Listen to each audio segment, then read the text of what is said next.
nós vamos dar uma pequena pausa, nesse e no próximo domingo, na nossa série de exposições do Evangelho de Marcos. Já estamos há alguns meses expondo o Evangelho de Marcos, mas hoje nós vamos continuar nos Evangelhos falando a respeito de Jesus, dessa vez, contudo, em Mateus. Nós iremos falar hoje sobre a entrada triunfal de Jesus em Jerusalém e o que isso significa e o que isso tem a ver comigo e com você. Então, abra sua Bíblia comigo em Mateus, capítulo 21.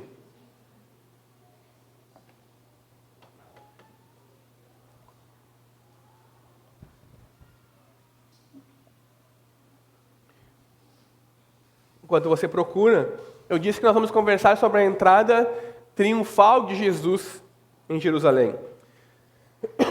Mas se você pensar em uma entrada triunfal, talvez a entrada de Jesus não seja a primeira imagem que vem à sua mente. Talvez quando você pensa em entrada triunfal, certamente vem à sua mente imagens de artistas vermelhos com roupas glamurosas artistas no tapete vermelho, com roupas glamurosas e chiques, prontos para receber alguma espécie de prêmio. Ou talvez você pense naqueles grandes times da Europa, quando contratam pelo maior valor absurdo da história um grande craque de futebol, e o estádio está lotado e as pessoas estão esperando ele chegar para se apresentar. Essa é uma entrada certamente triunfal. Ou talvez num contexto mais simples, depois de muitos anos e anos de estudo, quando os formandos finalmente entram na sua formatura para receber o seu diploma, são chamados. Essa é uma entrada triunfal. Tem música, tem trilha sonora, tem pessoas aplaudindo. Ou quem sabe, talvez a entrada triunfal mais famosa de todas, ou que todos nós conhecemos, seja a noiva, no dia do seu casamento, entrando de branco na igreja, chamando a atenção de todos. Essas são entradas triunfais que nós conhecemos. São imagens conhecidas. Mas nessa manhã, nós vamos falar de uma entrada triunfal de um tipo especial e diferente, que aparentemente de triunfal não tem absolutamente nada, mas que nos ensina que Jesus é o Rei bendito, que veio resgatar o seu povo, que veio salvar o seu povo. Não de uma forma triunfal como eles imaginavam, mas por meio de um triunfo glorioso, mas de forma humilde e mediante o seu sofrimento redentor.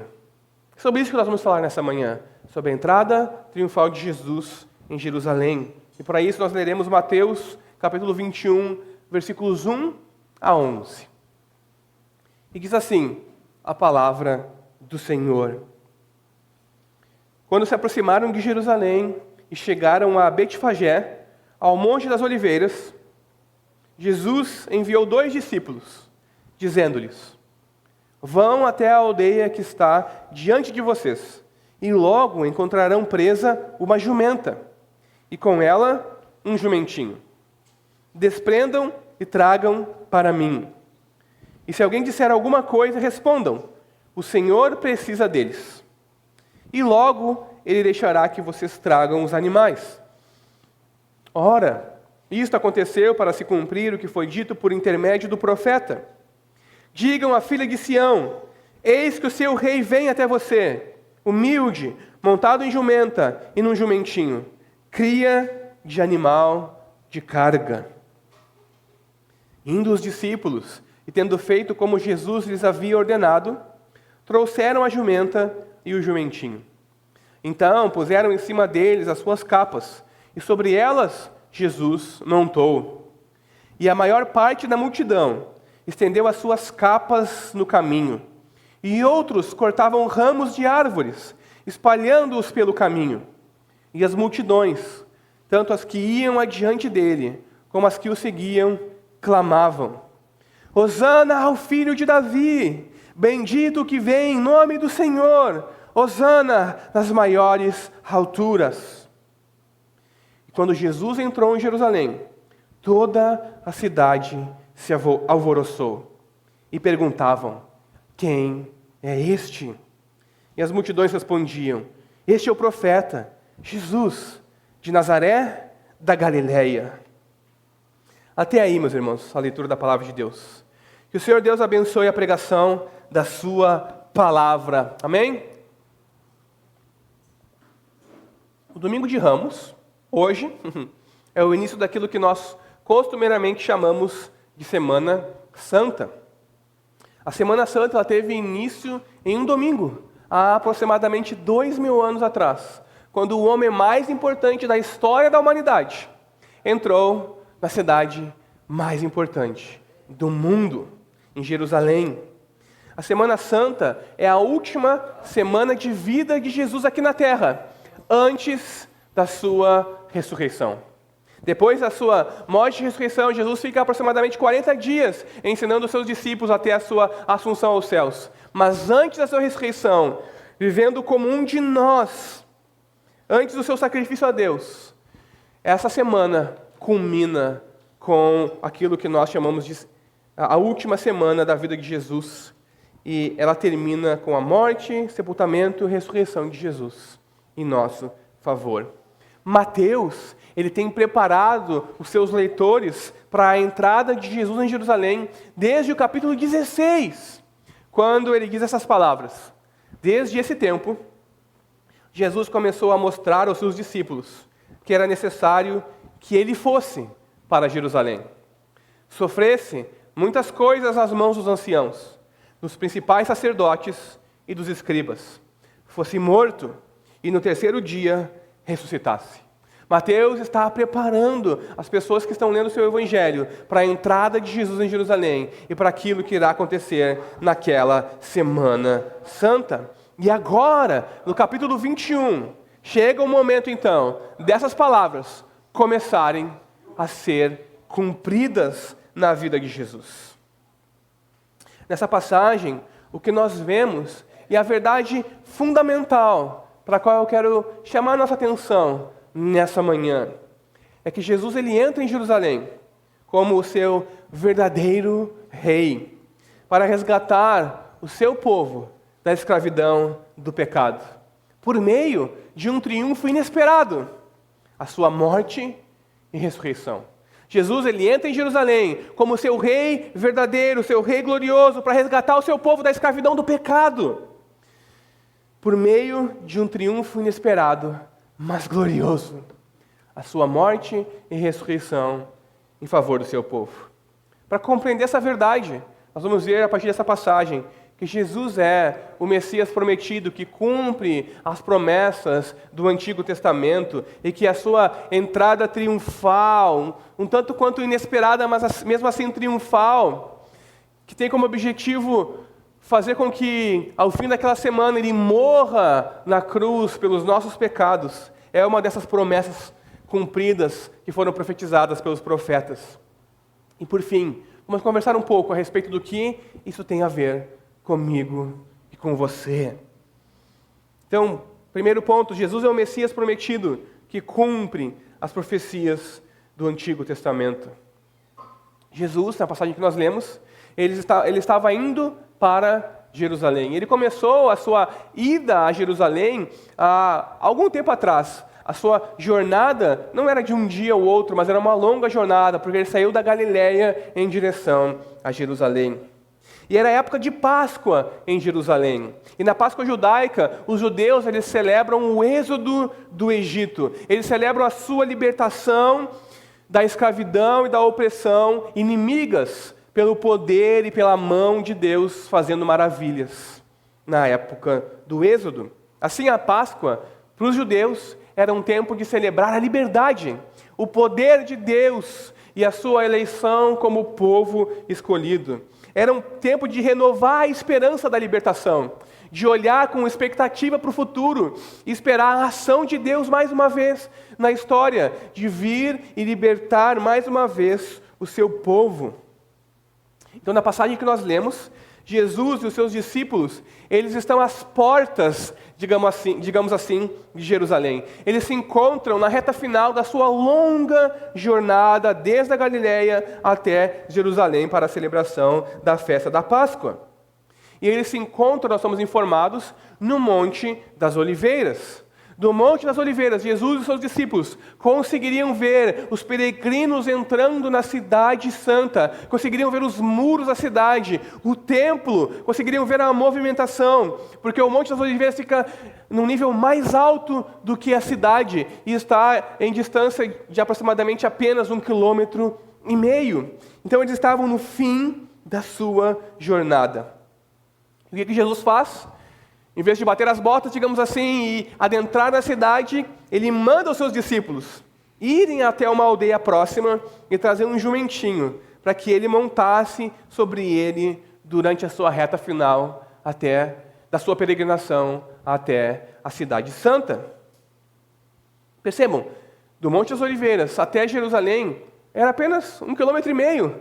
Jesus já veio a pé em sua peregrinação desde a Galileia. Não custava ele caminhar mais um pouquinho. E talvez não fizesse sentido para os discípulos. Poxa, nós caminhamos o tempo todo. Ele poderia ter pedido uma montaria, uma carruagem, alguma coisa lá na Galileia. Teria nos poupado uma grande jornada a pé. Talvez não fizesse para eles, então, muito sentido, já que faltava tão pouco para eles chegarem à cidade. Mas os discípulos obedecem a Jesus. E eles vão a uma aldeia próxima. Nós não somos informados qual é essa aldeia, mas possivelmente Betânia. E lá eles acham um jumentinho, como Jesus havia falado. Eles começam a desatar o jumentinho e a sua mãe, que está ali próxima, como Jesus havia ordenado. E os donos do animal, obviamente, iriam perguntar: o que vocês estão fazendo? Por que vocês estão levando? Ninguém que fosse, naquela época, tentar roubar um animal em uma vila pequena, ou pegar um animal, sairia, por assim dizer, ileso. Seria impossível que ninguém visse. E os donos do animal vêm, e eles, então, os discípulos dizem exatamente o que Jesus ordena com que eles dissessem, que o Senhor precisava deles. Que aqueles donos do animal, então, permitem que eles levem. E os discípulos levam o jumentinho até Jesus. Para a gente compreender por que, na reta final da sua jornada, Jesus queria ou precisava de um jumentinho que nunca antes havia sido montado. Nós precisamos perceber, notar que durante todo o seu ministério, por aproximadamente 3 anos, o mestre andava por toda a parte a pé. Ele ia de cidade a cidade a pé, ou em algumas exceções fazia curtas viagens de barco para otimizar o tempo, para ir de uma cidade de uma margem a outra margem. Nós não somos informados em nenhum lugar que Jesus havia montado alguma espécie de animal para cumprir o seu ministério, para ir de uma cidade a outra, de uma aldeia a outra, e proclamar o evangelho do reino de Deus. Isso é importante. Jesus nunca andou sobre nenhum animal, ele sempre andou a pé ou de barco. Porque agora nós vemos Jesus não mais ocultando a si mesmo, mas intencionalmente entrando em Jerusalém e revelando aos outros quem de fato ele é. Nós não temos mais Jesus então ocultando a sua identidade, mas revelando abertamente aos outros quem ele é, porque aqui ele está cumprindo o que foi dito por intermédio do profeta Zacarias, como Mateus faz questão de deixar claro para nós, para que não haja sombra de dúvida aqui.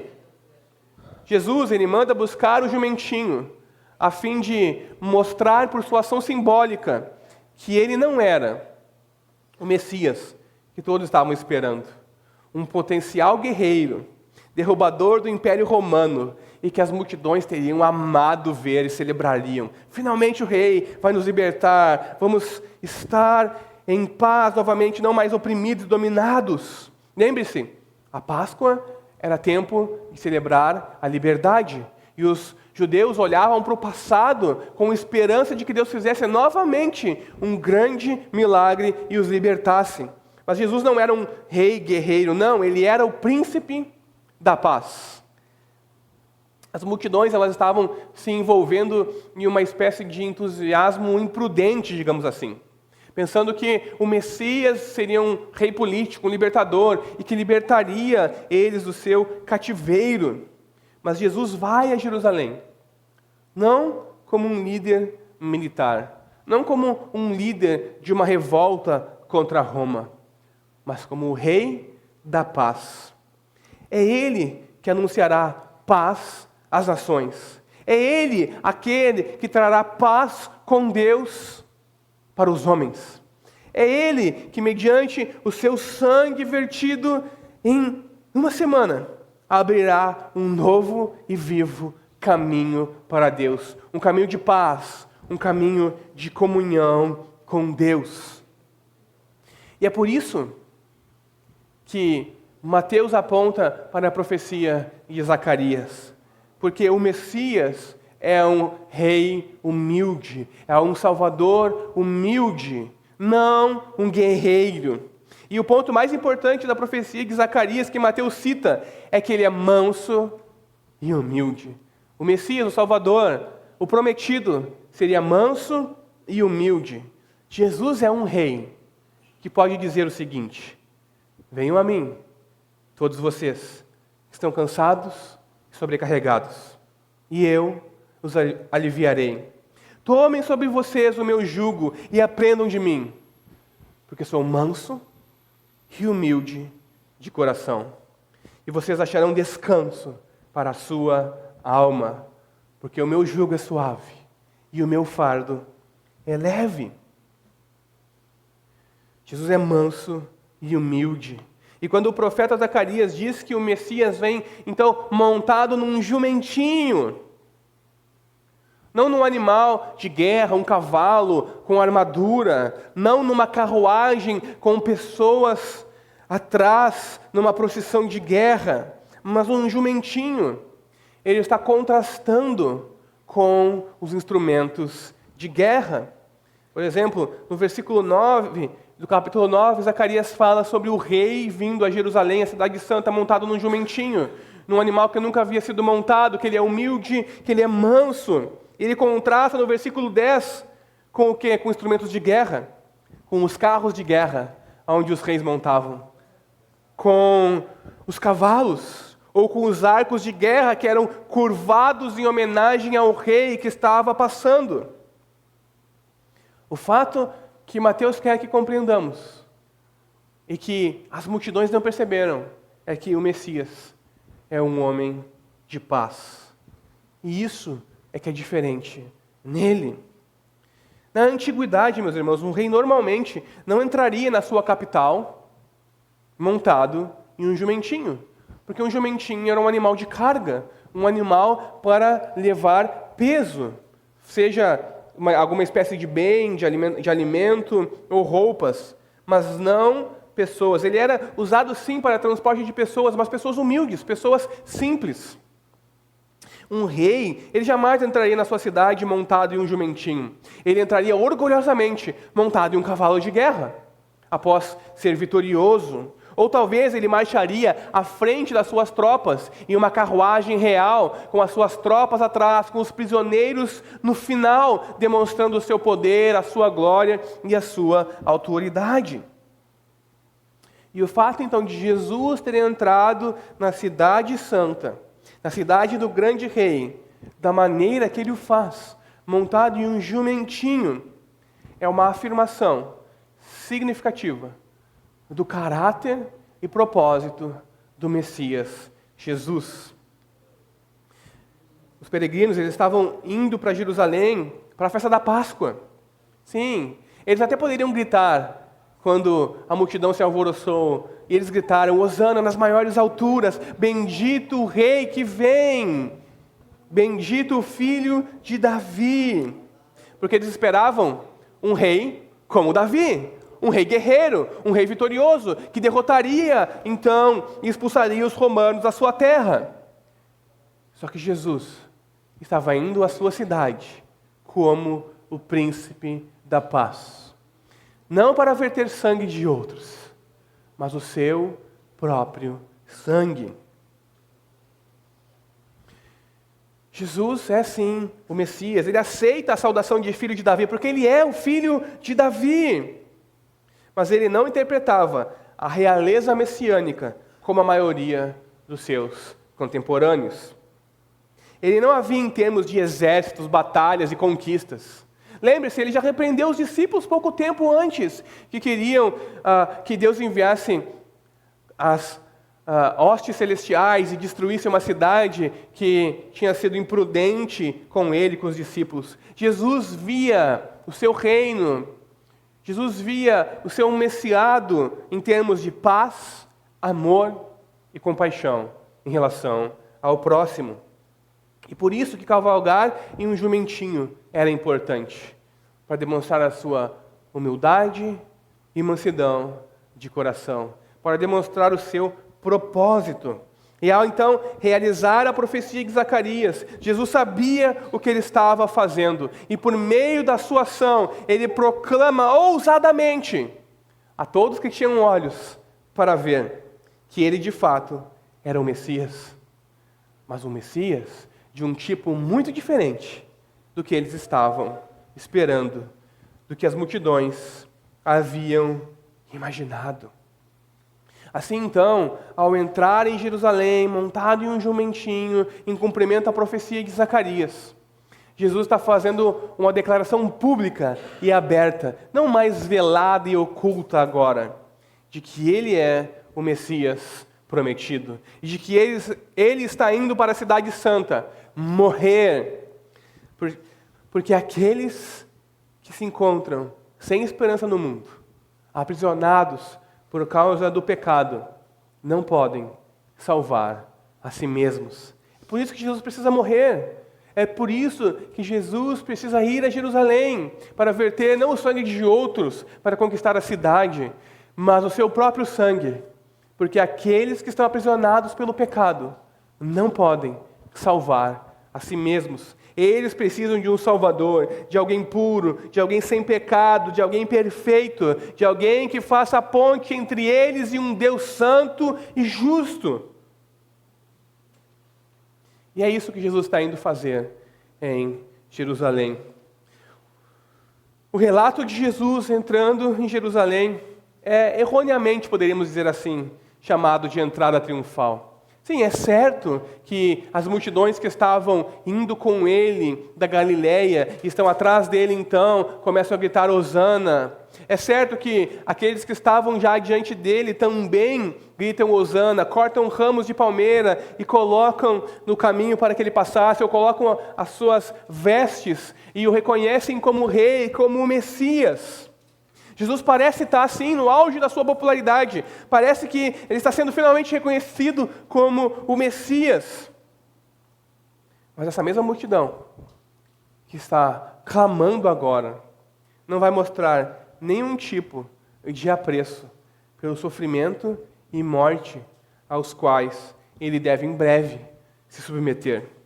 Apesar de toda a festa e proclamação de Jesus como Messias, o filho de Davi, dos hosanas gritados pela multidão, em frenesi, eles não compreendiam quem era Jesus e o que ele estava indo fazer em Jerusalém. Essa mesma multidão que agora está gritando para Jesus hosana nas maiores alturas, em breve vai gritar algo muito diferente. Em breve vai gritar, crucificam, crucificam, porque eles não compreendiam quem era Jesus. Eles tinham uma expectativa de que Jesus seria como Davi, um grande rei guerreiro, de que pegaria a espada, derrotaria os inimigos do povo de Deus, que colocaria Roma e o seu império para correr, que traria o reino a Israel finalmente. O modelo de Messias que os judeus tinham em mente era um Messias militar, um Messias guerreiro. As multidões não perceberam o jumentinho. Elas não compreenderam a importância da profecia que Jesus estava cumprindo. A multidão entrou num frenesi histérico, gritando hosanas, cortando ramos de palmeiras e colocando, jogando as suas vestes e celebrando. Mas eles não viram o que estava diante dos seus olhos. Eles perderam de vista o jumentinho. Porque ao montarem um jumentinho, Jesus estava dizendo que a sua missão era de paz, não de guerra e de violência, e que o seu reino não era como eles esperavam, mas era um reino espiritual. Porque o fato de Jesus montar em um jumentinho e não num cavalo de guerra ou num carro de guerra define a natureza do seu reino, que não viria com força militar, nem com ostentação da carne, mas por meios espirituais, que o homem é incapaz de compreender a parte da iluminação do Espírito de Deus por meio da fé. Então nós temos aqui uma entrada não tão triunfal, ou triunfal de uma perspectiva espiritual, onde Jesus sim está entrando como o Rei que é, glorioso e Senhor, para cumprir os planos e propósitos eternos de Deus, de em breve morrer na sua cidade. Mas o que isso tem a ver conosco? Nós não somos judeus. Nós estamos a aproximadamente 2000 anos de distância de Jesus e da sua entrada em Jerusalém. Isso me leva então ao meu segundo ponto e último nessa manhã. Quem é Jesus? E o que isso tem a ver comigo e contigo? Temos que perceber que tudo o que Mateus nos diz nessa breve narrativa de como Jesus chega em Jerusalém é planejado nos mínimos detalhes, com o objetivo de que identifiquemos, porque a ênfase está saltando aos olhos, de que Jesus é o filho de Davi, e que até aqueles que não compreendem confessam isso, que ele é o Messias e o rei de Israel, mas um rei de um tipo muito diferente do que o esperado pelos outros. Quando Jesus entra em Jerusalém, ele está cumprindo a palavra de Deus, o plano eterno de Deus de salvar o seu povo dos pecados deles. Jesus é agora abertamente o Messias pacífico e gentil de Zacarias 9:9. E ele está estabelecendo o reino de Deus na sua pessoa e por meio da sua obra que ele irá em breve realizar na cruz. Então nós sabemos a história, nós sabemos que Jesus foi para Jerusalém para resgatar o seu povo da escravidão ao pecado, mas por meio de um triunfo inesperado, ainda que glorioso, a sua morte e ressurreição. Jesus, ele veio trazer paz àqueles que estavam oprimidos, àqueles que estavam sem esperança no mundo, mas não por meio da espada, não por meio da deposição de governos e tiranos, mas por meio do seu sofrimento redentor. A entrada de Jesus em Jerusalém é o início do cumprimento das promessas de Deus em relação ao Messias, de que ele libertaria sim o seu povo dos pecados deles, de que ele viria sim para habitar no meio do seu povo e os chamaria para si, porque ao entrar em Jerusalém para morrer, Jesus está cumprindo os planos eternos de Deus. E é por isso, então, de uma perspectiva espiritual, que a entrada de Jesus em Jerusalém ela é triunfal. Porque Jesus vai, como o rei que ele é, realizar a missão que Deus está lhe dando. E então, após realizar a sua missão, assumir o seu reinado eternamente, de uma vez por todas, para todo o sempre. Porém, não do jeito que todos esperavam, não por meio de violência, de guerra e da espada, mas por meio da sua morte e ressurreição. Mas a pergunta fundamental é: o que isso tem a ver comigo e com você? Os gritos de Hosana nas maiores alturas da multidão representam o que isso tem a ver comigo e com você.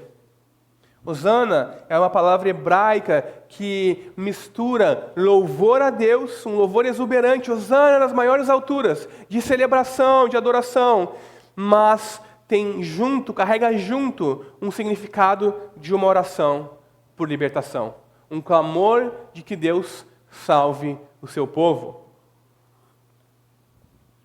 Significa algo como: bendito és tu, Deus, salva-nos agora.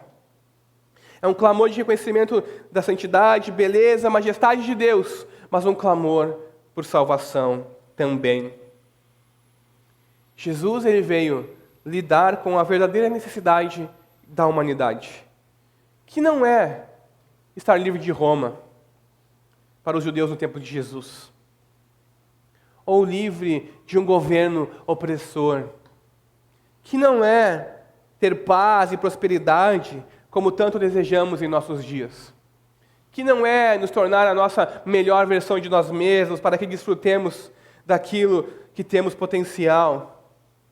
Mas Jesus vem, entra em Jerusalém de forma triunfante para morrer na cruz, para que sejamos livres do domínio do pecado, livres da culpa do pecado e livres da condenação do diabo por causa do pecado. Essa é a missão de Jesus. Isso tem tudo a ver comigo e com você, porque sem Jesus nós estamos dominados, aprisionados pelo pecado, e nós percebemos a nossa culpa e nos envergonhamos e nos escondemos. E o diabo nos condena e nós nos sentimos oprimidos. Mas Jesus veio, nos diz a palavra de Deus, para dar a sua vida em resgate por muitos. A vida de Jesus tem como objetivo a sua morte em resgate por muitos. E isso quer dizer que Deus ordenou, desde antes da fundação do mundo, a morte de Jesus como um resgate pelo pecado. E isso é realizado por Jesus entrando em Jerusalém e indo ao Calvário, sendo crucificado. O Filho de Davi, o Rei dos Judeus, o Messias prometido, o Salvador do mundo, fazendo aquilo que eu e você somos incapazes por causa do nosso pecado, fazendo aquilo que nós somos impossibilitados por causa da nossa própria condenação, achegando-se a Deus e oferecendo-se em sacrifício, sendo o nosso substituto. Então, o reinado de Jesus não é do tipo que Israel, ou mesmo nós, esperaríamos que fosse, e que estamos acostumados, onde alguém com poder e força domina sobre outros, onde manda quem pode e obedece quem tem juízo. Jesus não vai triunfar vencendo guerras e eliminando pessoas. Não, ele é o Messias, o Salvador, que triunfa por meio do sofrimento. Não dos outros, mas o seu próprio sofrimento. Ele veio para morrer, doando a sua vida em resgate por muitos, pelo seu povo. Que tipo de rei é esse que entra na sua cidade e é rejeitado? Que vai ao seu templo e é rejeitado? Esse é o tipo de rei que vai oferecer a si mesmo em sacrifício em favor daqueles que o rejeitam. Jesus é o único rei da história que estabelece o seu reino, não às custas das vidas dos outros, mas às custas da sua própria vida. Jesus é o único rei da história que tem um reino onde ele não é estabelecido ou governado, porque outros morreram para que ele pudesse escalar ao poder e assentar-se num trono, mas onde ele próprio entrega a sua vida voluntariamente para sentar-se no trono e governar. E ele fez tudo isso por amor a você. Jesus entra em Jerusalém para morrer no final daquela semana por amor de você. É o amor dele por você que o move em direção àquela cruz. É por causa dos seus pecados, dos meus também, que ele é crucificado naquela cruz. O povo grita para Jesus, Hosana nas maiores alturas. Eles queriam um Messias para livrar eles da opressão, do governo, da maldade, do domínio dos romanos. Mas Jesus queria salvar eles de algo muito mais profundo, de uma realidade de um mal muito mais profundo.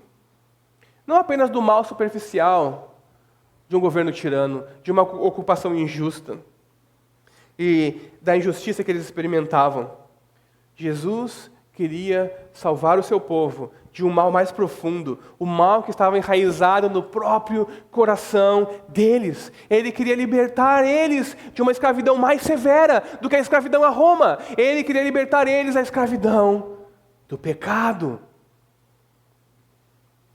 E Ele também quer nos libertar da escravidão do pecado. Jesus quer libertar você também da escravidão do pecado. Ele quer libertar você da culpa do pecado, da vergonha por causa do pecado, da acusação de Satanás por causa do pecado. Ele morreu por você, para que você possa experimentar a misericórdia e a graça abundantes de Deus. Jesus não morreu por você, para que você viva num país próspero e benéfico, que você tenha a melhor vida, tenha os bens que queira consumir. Não, Jesus morreu por você, para libertar você da escravidão mais terrível que todos nós somos sujeitos, se não temos Jesus, a escravidão do pecado. Por isso, você também, não faça como a multidão, não perca de vista o jumentinho. Em meio aos gritos de hosana, aos ramos de palmeira e às capas sendo jogadas, não seja como as multidões. Não perca de vista o jumentinho. Que você seja capaz de compreender quem é Jesus e o que Ele fez em seu favor. Que pelos olhos da fé você compreenda que Jesus estava entrando em Jerusalém para morrer por você. Sim, por você mesmo, com todo o seu pecado, com toda a sua imperfeição, com todos os seus medos e dúvidas. Era o amor dele por você que o fazia ir até a cidade de Jerusalém e depois à cruz. Jesus estava indo para resgatar você do império das trevas e do domínio e do poder do pecado.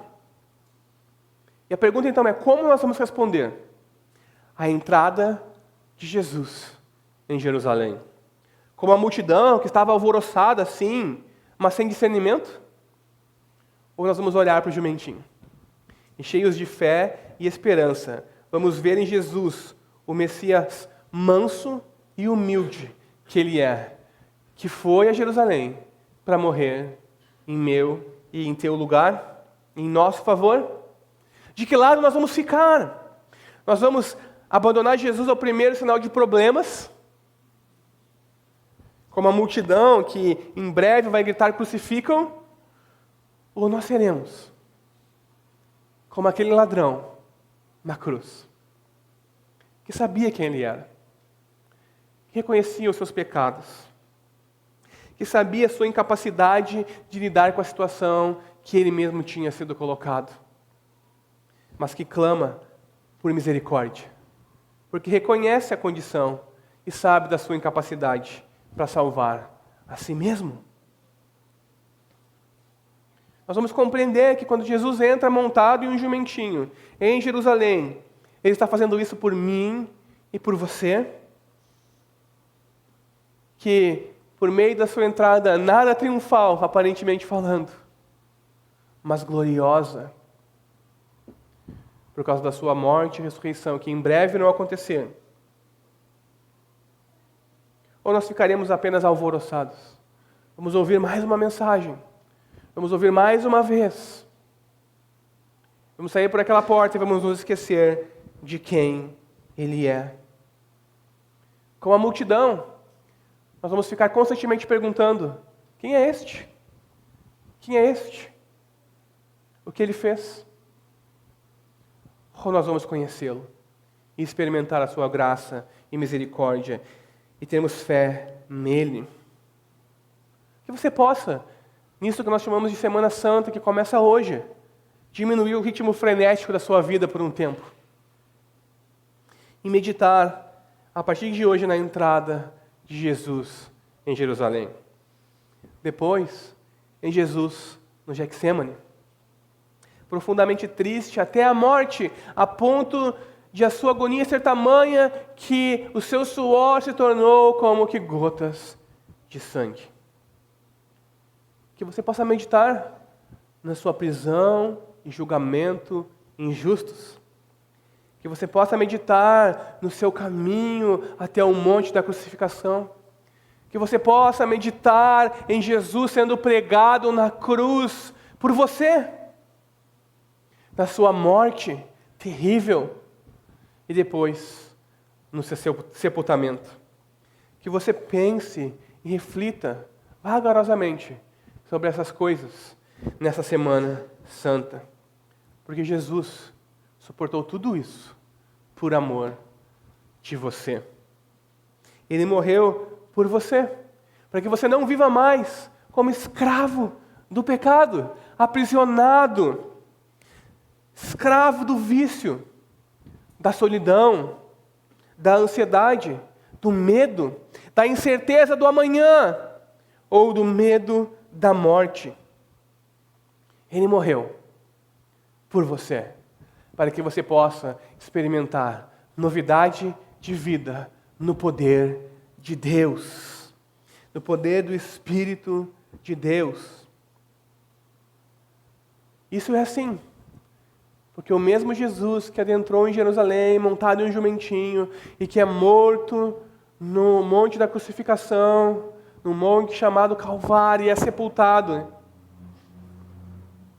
é o mesmo que vai ressurgir 3 dias depois da sua morte. Vitorioso, então, de uma vez por todas sobre a morte e o pecado. É o mesmo que depois de 40 dias com seus discípulos vai ascender aos céus e assentar-se à direita de Deus. Ou seja, a sua obra está completa, a sua salvação agora está disponível. E agora Ele governa e reina sobre tudo e sobre todos.